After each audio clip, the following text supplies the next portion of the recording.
Bon, on m'a expliqué qu'il y avait une particularité avant de venir te voir, que tu étais un petit peu maniaque sur l'entretien et l'intérieur de la machine.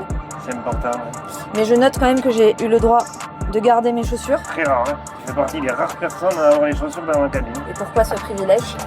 Voilà, parce qu'il y a moins de place ici et c'est chiant, on ne peut pas les mettre les chaussures. Hein. Il faut un porteur plus grand. Comment t'as débarqué chez ADF d'ailleurs? Comment t'as été embauché? C'est quoi l'histoire?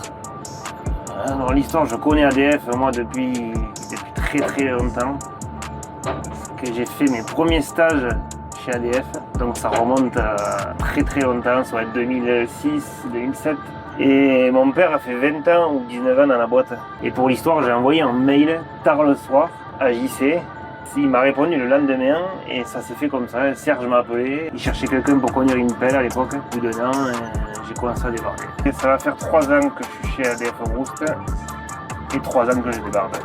Pourquoi ce changement de cap professionnel? Regarde, on n'est pas bien là. Il n'y a rien, il n'y a personne. C'est le calme. Il fait beau. Et vu que j'aime pas les gens, c'est parfait. Ça me fait plaisir que tu me dises ça. Ah si, toi c'est différent. Par exemple, là, le dépôt il est en fonction de ton changement. De comment tu commences le chantier, tu as une gestion aussi des piles. C'est technique, là. Ils vont se foutre de ma gueule. Mais... Essaye. Mais tu vois, il y a une... Là, tu vois, j'ai commencé le chantier par sortir la qualité, le 222 ou le 232.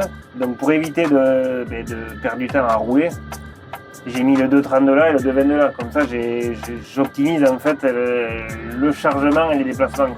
C'est plutôt très intelligent comme façon de faire. C'est gentil, merci. Ouais. On dit souvent que j'ai un cerveau surdéveloppé. non, mais après ça. Et les chevilles, ça va? Ouais, c'est vrai. Faut pas stresser. Si tu stresses, c'est pas bon.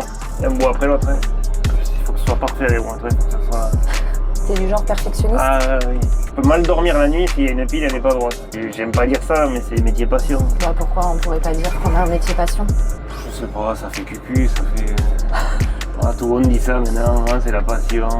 Il y a des fois, quand je dis ça, moi je me rappelle des fois tous les moments des moments de nerfs, tu sais, où il y a des jours comme ça où ça va pas, tu vois. Parce que débarder, il y a des jours, ça va, il y a des jours ça va pas. Pas des sales journées.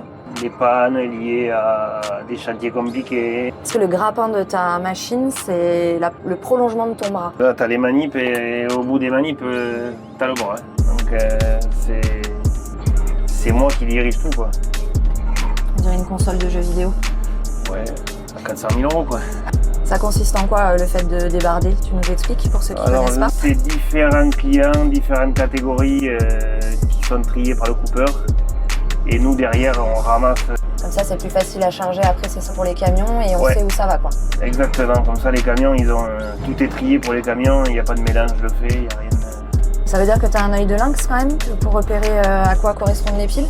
Oui, il faut toujours garder un œil. Hein. C'est les lunettes ça? Ouais. Bon ma lunette on dit, il y a un dicton comme ça non? T'avais sali Virginie là, j'ai vu.